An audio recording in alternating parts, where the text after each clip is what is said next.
I'm Joe Rabin, and it's my pleasure to welcome you to this 51 Degrees session on optimizing web design for revenue. By way of introduction, I want to take you on a little, what amounts to a personal journey through the land of website optimization. It was in about 2005 that I was working at W3C, chairing the mobile web best practices working group and writing a number of documents. We realized that the growth of mobile was going to mean that a different approach to website engineering was needed, and we set about writing a number of guidelines. So that was 2005, so over a decade ago.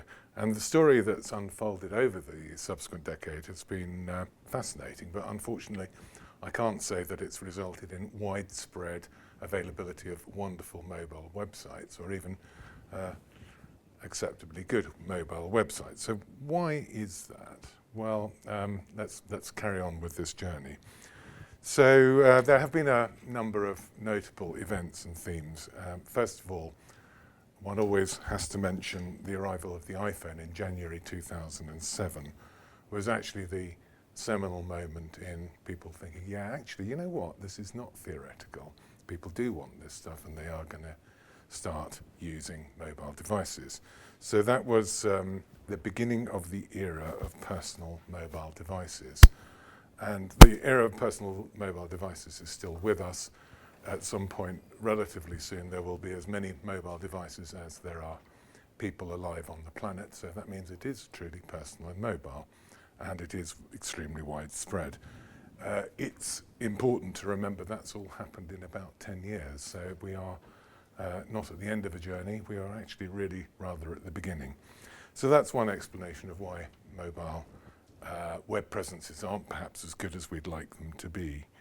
So as time went on,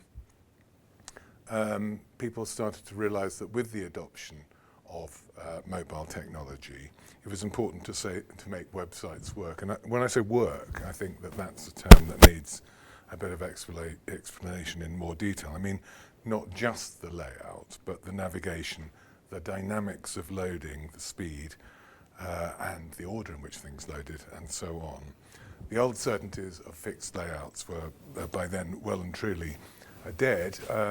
But having said that, when was the last time you visited a website which was not mobile and which was in fact still designed 10 years on to fixed layouts, and does it work any better than it did then? No, it doesn't. So the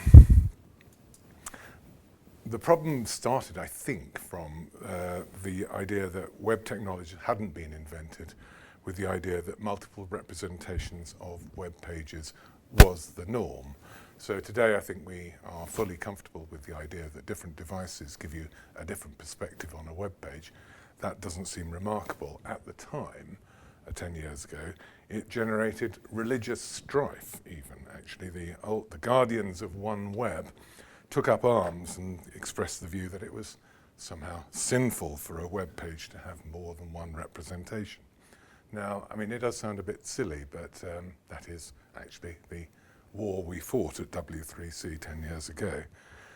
In 2011, the idea of responsive web design came along to save us. This was very clever in the sense that it solved the one web problem.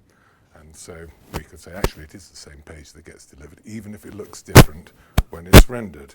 Unfortunately, it didn't solve the problem of does this work in a meaningful way across a range of user devices. So religious fervor and collective madness kicked in again and blinded some really otherwise very sensible people to some rather obvious things, like it doesn't make sense to deliver a 25 by 1400 pixel image to a device that doesn't have a screen that is nearly that big. It's just mad. It serves no purpose, costs money, and damages the user experience. So once again, the obvious was overtaken by zeal and religious fervor, and people said, well, it's not truly responsive. That can't be right. Don't get me wrong. It's not that responsive web design is in any way bad. It's not the whole answer. It is part of the answer. And in my view, it's certainly not something to get religious about.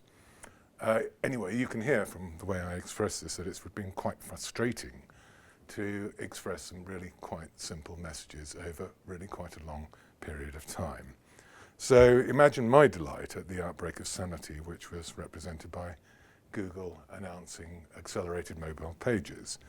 The details of accelerated mobile pages are, for the purposes of this meeting, interesting, but it's not something we're going to dwell on.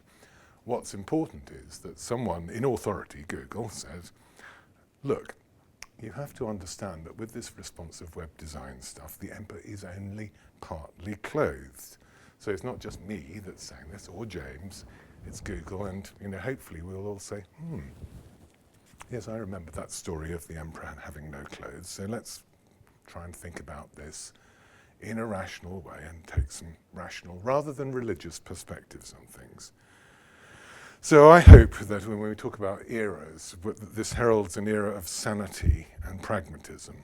Use the right features to do the right job on the right device. That seems sane, it seems unreligious, and it seems, well, it may mean that you have to do a little extra work. That's your choice. But it's what your users deserve for an enhanced user experience. So with that introduction, which I hope you found at least somewhat interesting, and which I feel much better about having unburdened my personal frustration 10 years on you all, so thank you for listening to that. Let me tell you about what we've got lined up for you this afternoon. Following me will be Alice from Google. Alice is going to talk about the need for speed, and she tells me some hot things that will help you achieve that. I said it, I said that word. They may even be awesome, I'm told. She's followed by Tej, who's going to talk about contextual factors, particularly location, and making advertising more relevant to your audiences. It's certainly something, again, that we could do with.